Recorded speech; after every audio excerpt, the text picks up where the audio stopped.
What's up, guys? Welcome back to Boots to Boots. Today is a very special episode as we are here at the Ice Fall in Wayne, New Jersey for Heroes Cup benefiting Tunnel to Tower. And we have our very first guest. She's the only woman skating on the ice today. Coast Guard, active duty, Libby Barbato. Thanks so much for having me. I'm really excited to be here. Yeah, we're so excited to have you. You told me earlier that this is your second year here at Heroes Cup. What brought you back? What made you want to support Tunnel to Towers? It's a great organization. We raised so much money last year. We got to raise the cup last year, and hearing the stories from the families, before in opening ceremonies, it always warms my heart when people come out of the bagpipes. Like, it's a tearjerker, and it really shows what you're here to support. And I had just had to come back to keep doing it. Yeah, well, we're so glad you're here. We're so glad you're here with us. But you are, like I said, the only woman skating on the ice today. And so what does that mean to you? And what do you hope more people could understand about women's hockey?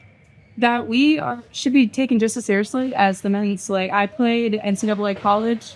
I have friends that play in the professional league, and it's growing, and it's growing rapidly, and more people need to be involved with it. And throughout my time playing for the Coast Guard, I've noticed that I have little girls come up to me, teammates' daughters come up to me and, want my autograph and want to take pictures with me. And that's what it's all about, is just growing the next generation of women hockey players. Oh my God, wrestling is so similar, where when I started wrestling, women were doing bra and panties matches, women were doing pillow fights, And so, same thing, and I've talked about it in my Tunnel to Tower PSA, where it's like, having little girls come up and being like, you've inspired me to want to try something new is just, it warms my heart so much. So to know that's happening in a completely different sport makes me so proud of, like, women's power. Yes, really. We need it. That's one of my favorite things to watch, is when little girls that come up to my life and just inspired by that. But so also for you being Coast Guard and also transition into hockey too, and having that, and juggling both. Like, what are some habits you've taken from the Coast Guard that you're training and then brought into hockey?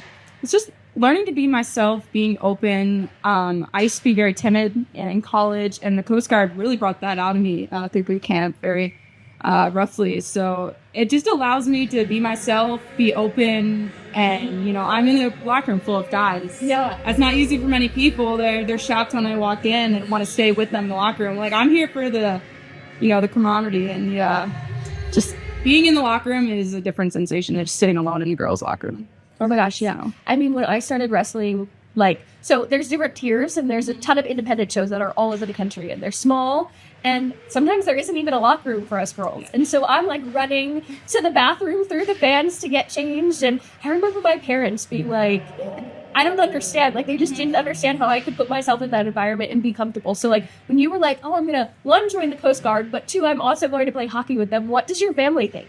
My family's all hockey players. My dad, that makes sense. My dad played semi-pro growing up. My mom was a figure skater, and then my older brother played, my older sister played, my step siblings played. I was in skates before I could walk. So it's in the genes. It was in the genes. I've always wanted to play. I've played on girls' teams all growing up, and it's always about proving yourself when you're a female hockey player, college especially. And then I grew up in a male-dominant household. So my mom passed away when I was younger, so I joined hockey to follow my dad, and then joined a male-dominant career. So it's a constant battle, but it needs to happen to show other women that they can do it too. Absolutely. Especially the little girls that come up to me. It builds character for me, like being Marine Corps, and then I grew up in an all-girl family, so I grew up with 9 girl cousins. So like I was predominantly in a female-oriented family house. So for me, for being in such a masculine world and go out into the well-dominated world of men, it's funny to see that. It's so funny. I was telling, like, I'm playing fantasy football for the first season this year. That was my sister. And it's so fun. And it's my childhood best friend and, like, her husband's friends that he grew up with. And they always ask about Steve because they've never met him. And they're like, he's such a, like, girl's guy. And like, that's all he grew up with. So it's interesting, that dynamic where, he chose something typically so masculine, and then, you know what I mean, you did too, but you're shedding light for women in that role. And I mean, I'm just so excited to talk to you about that. And I didn't even know this about you. So, I had so much respect for you just for being Coast Guard and being the only woman here, but 10 times more now. So thank you so much. On Boots to Boots, we talk a lot about these big life transitions that change us, and unexpected transitions, and going through that maybe identity crisis that as humans we all go through at some point, but we don't talk about. And so have you thought about what it would be like for you after service and what your next pair of boots might look like? I would love to stay in the Coast Guard as long as I can. It's a great service. It's a small service. We need people, but it allows you to really do the job you want to do. because it's so close knit and unique. But I'm a week and a half now away from completing a master's degree. Hey, Thank you. So I plan to use that, in my portfolio for anything after the Coast Guard, in the government, federally. Like, What's your I'm master's hoping degree in? it'll be in Homeland Security. Oh, awesome. I have a bachelor's in psychology, so I just like to leave the doors open for anything. I'm a go with the flow kind of person, but I'd be excited to stay in the Coast Guard as well. That's awesome. Wherever they need me, I will go. That's awesome. I'm like about a year before I finish my master's program. So yeah, that's awesome. I love that. So with re-enlistment, I was going to go to my next question of like, what would obviously going from the military to civilian world, you're trying to transition into those boots. That's usually what a question would go with. Like, what advice would you give somebody doing that? So for you to re-enlist, what's advice for somebody that wanted to stay in? Like now, we've never really kind of gone over it. Yeah.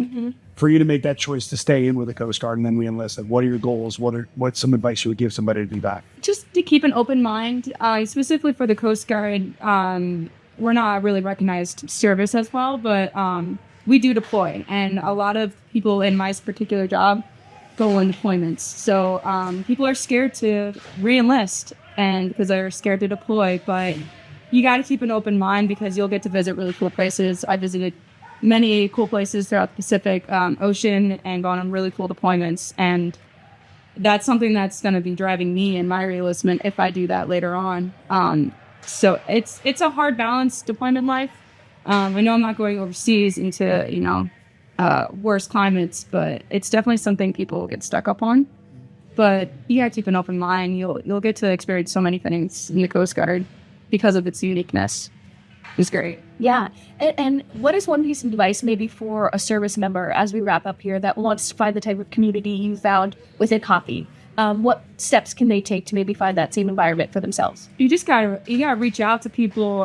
Don't be afraid to stick your neck out and look for those opportunities. I was in the Coast Guard for about 2.5 years before I found Coast Guard hockey. When I got to Virginia, my current station, I had a really lucky supervisor that found someone that played Coast Guard hockey and put them in contact with me. And without that, I probably wouldn't be flying right now because I was too afraid to reach out. I was like, no one's going to want me. I don't know the skill level, but I'm so glad that I found it and I fit right in perfectly. And I play tournaments multiple times a year. I'll be in Vegas in like 3 weeks for another veterans tournament, and I'm so grateful for that supervisor that did that for me. Yeah, but we're so grateful for your time today. We're so excited to see you on the ice later. And best of luck today and everything you're doing outside of here. Thank you. I'm so glad you guys had me up here. Thanks so much. Yeah. Thanks. Thank you for listening. Thank you for watching.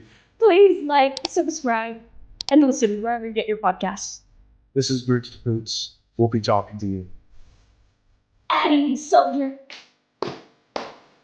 It's where you